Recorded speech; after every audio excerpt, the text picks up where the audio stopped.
Hello everyone and welcome back to my channel. तो आज हम लोग चैनल पे आए हैं और एक न्यू टॉपिक के साथ आए हैं। सिर्फ आज 2 टॉपिक पढ़ाएंगे, ज़्यादा नहीं। और इसके बाद फिर एक अलग सा टॉपिक है, टॉपिक नहीं वो एक डेरिवेशन है, वो बहुत ही बोर्ड्स के पर्सपेक्टिव से वो इम्पॉर्टेंट है, तो हम आपको इसके बाद वाले किसी लेक्चर में बताएंगे। तो आज हम लोग पढ़ेंगे क्लास 12 फिजिक्स, हमारा chapter electric charges and field ही चल रहा है और टॉपिक है इंटेंसिटी ऑफ इलेक्ट्रिक चार्ज। जैसा कि हम अपने इसके पहले वाली वीडियोस में बताएं कि इलेक्ट्रिक चार्ज क्या होता है, उनकी प्रॉपर्टीज़, और अभी लेटेस्ट हम आप लोगों को कूलाम लॉ पढ़ाए हैं विच इज़ K(Q1Q2)/r²। ये बहुत इंपॉर्टेंट है, इसको फिर से बोल रहे, ध्यान रखिएगा। तो अब हम लोग पढ़ते हैं कि इंटेंसिटी ऑफ इलेक्ट्रिक चार्ज ये क्या होता है, ठीक है। तो डेफिनेशन के थ्रू समझते हैं क्योंकि बोर्ड्स में डेफिनेशन ही लिखनी होती है। तो the electric charge of any point in an electric field is equal to the force applied to a unit positive charge placed at that point. Definition नहीं समझ में आई होगी, हम बताते हैं।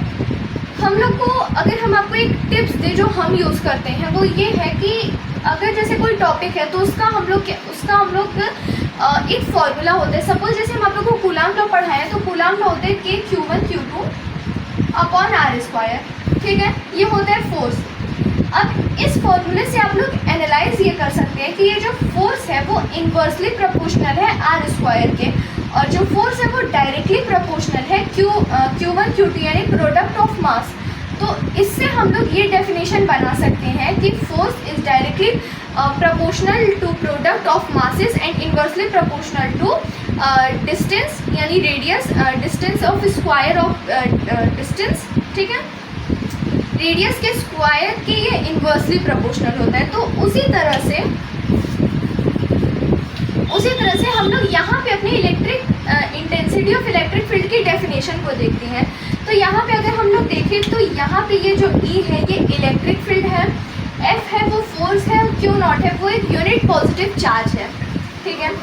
तो अगर हम आपको सिंपल लैंग्वेज में बताएं तो इलेक्ट्रिक फील्ड क्या है, पर यूनिट पॉजिटिव चार्ज पे जितना फोर्स लगता है, ठीक है, आई रिपीट कि पर यूनिट चार्ज पे जितना फोर्स लगता है इलेक्ट्रिक फील्ड में, तो वो होती है इंटेंसिटी ऑफ इलेक्ट्रिक फील्ड, होता है इंटेंसिटी ऑफ इलेक्ट्रिक चार्ज। अब हम आपको और थोड़ा सा अच्छे से डेफिनेशन में बताते हैं, अगर डाउट हो तो और क्लियर हो जाए, वरना थोड़ा सा उसको आगे स्किप कर दीजिए। The electric field of at any point in an electric field is equal, ये मत सोचिएगा लाइन रिपीट हो रही है, यहाँ पे ये लिखा है कि इलेक्ट्रिक फील्ड के किसी भी पॉइंट पे इलेक्ट्रिक फील्ड में जो फोर्स होता है वो इक्वल होता है किसके, मतलब इलेक्ट्रिक फील्ड के किसी भी पॉइंट पे अगर हम चार्ज निकालते हैं, ठीक है, तो वो जो होता है वो यूनिट पॉजिटिव चार्ज पे कितना फोर्स लग रहा है उसके बराबर होता है, ठीक है। आई होप ये चीज़ें क्लियर हो गई होंगी। इसको हम लोग E से रिप्रेजेंट करते हैं और इसका जो डायमेंशन होता है वो होता है ml-3a-1। इसकी डायमेंशन और यूनिट बहुत इंपॉर्टेंट होती है, जितनी इंपॉर्टेंट आपका ये फॉर्मूला होता है, क्योंकि एक नंबर में बोर्ड्स के एग्जाम में ये पूछता है कि what is the formula of intensity of electric charge, या फिर एक्सप्लेन, या फिर ये भी कहते हैं इसका डेरिवेशन भी होता है, मतलब एक छोटा सा डेरिवेशन है जो क्लास 11th की यूनिट एंड डायमेंशन में पढ़ाया गया होगा या फिर नहीं भी पढ़ाया गया होगा। तो एक इसका ये डायमेंशन भी पूछ लेता है कभी कभी कि what is the dimension of intensity of electric charge, ठीक है। कभी यूनिट पूछ लेता है, तो यूनिट क्या होती है, न्यूटन अपॉन कूलाम, यानी न्यूटन पर कूलाम। न्यूटन किसकी यूनिट होती है, फोर्स की, कूलाम किसकी होती है, चार्ज की। आई होप ये चीज़ें क्लियर होंगी। अब हम लोग सेकेंड पॉइंट पे चलते हैं, intensity of electric field due two point charge. यहाँ पे पॉइंट चार्ज का मेंशन किया गया था। अब है कि इलेक्ट्रिक फील्ड में पॉइंट चार्ज पे हम लोग को इंटेंसिटी निकालनी है, ठीक है। तो सबसे पहले इसको छोड़िए, ये फाइनल रिजल्ट है, यहाँ पे चलती है। ये जो छोटा सा चीज़ है यही कम से कम आपका 2 या 3 नंबर ला सकता है। वो किस तरह से ला सकता है, ये एक छोटा सा बस हम आपको ओवरव्यू दिए हैं। पॉइंट चार्ज पे ये है क्या, हम लोग लेट करते हैं कि कोई पॉइंट O है उस पर +Q चार्ज है, ठीक है, और कोई दूसरा पॉइंट है P और Q और O और P की जो डिस्टेंस है वो है R।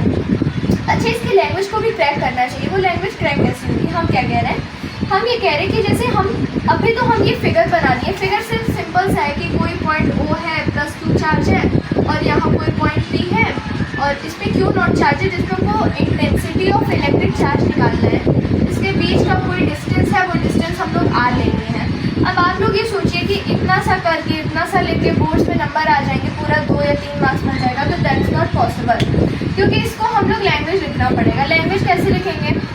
लेट अ पॉइंट ओ, ठीक है, और उसमें हम लोग करेंगे कि उसमें लेट करेंगे कि उस पॉइंट पे उस ओ पॉइंट पे प्लस क्यू चार्ज है।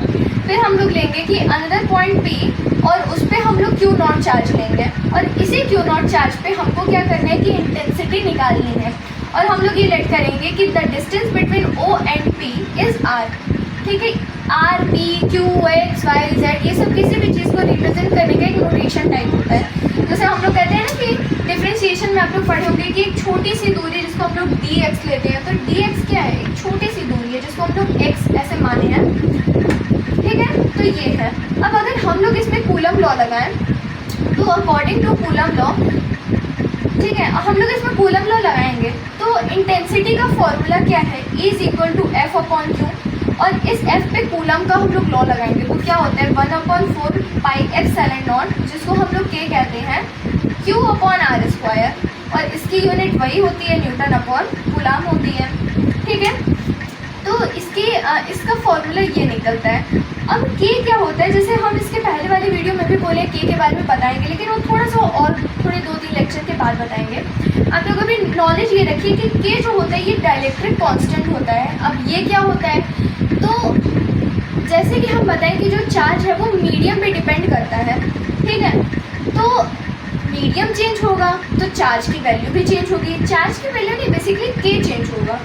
K क्या होता है कि K किसी भी चीज़ को एक मीडियम से दूसरे मीडियम जाने की परमिशन देता है, ठीक है। सपोज अगर कोई चार्ज यहाँ पे है, यहाँ पे Q है, यहाँ पे माइनस Q है, प्लस Q है, माइनस Q, ये ऑब्वियसली एक दूसरे को अट्रैक्ट करेंगे, या तो अगर रिपेल भी करेंगे तो वो अट्रैक्शन रिपेल्शन का बात नहीं है।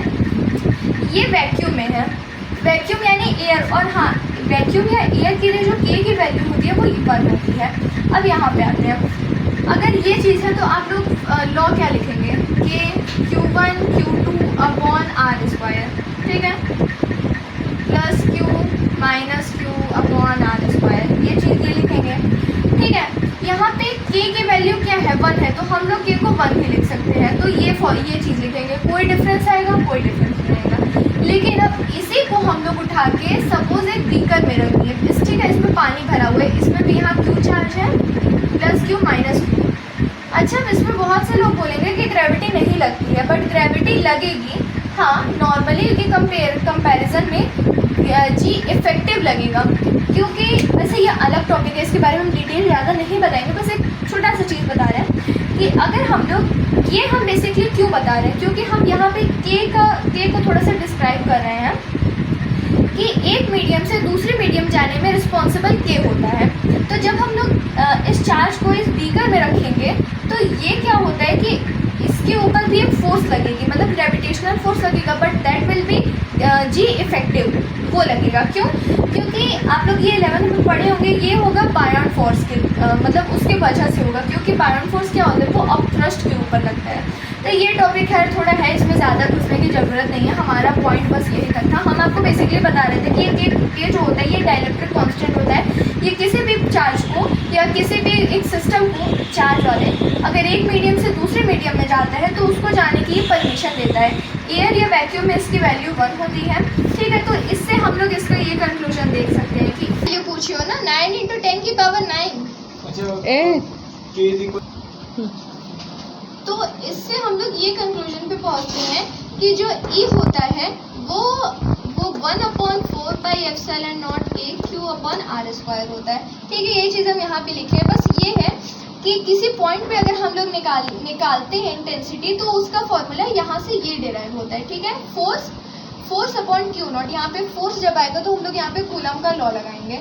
टॉपिक दोनों समझ गए होंगे, intensity of electric charge and intensity of electric field due two point charge.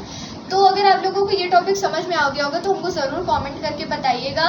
और क्योंकि जनरली यूट्यूब पे वीडियोस क्या होते हैं कि 1-2 घंटे लेक्चर्स होते हैं, कितना लेक्चर्स होता है, बट मेरा मोटिव रहता है ना कि छोटा छोटा कॉन्सेप्ट, छोटा छोटा पॉइंट, कि जैसे क्योंकि हमें भी यही कन्फ्यूज़न आती है कि कूलम का लॉ का डेरिवेशन क्या होता है, तो उसका अगर छोटा सा वीडियो रहता है तो टाइम भी बचता है और चीज़ें भी क्लियर हो जाती हैं। तो अगर आप लोगों को भी मेरे जैसा डाउट होता है तो आई विश कि हम आप लोग का भी डाउट क्लियर करें।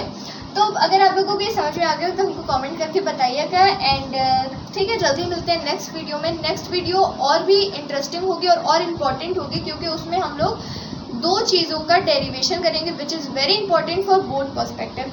तो ठीक है, जल्दी मिलते हैं नेक्स्ट वीडियो में। तब तक के लिए bye bye guys and take care. और हाँ, पढ़ते रहिए और एंजॉय करते रहिए।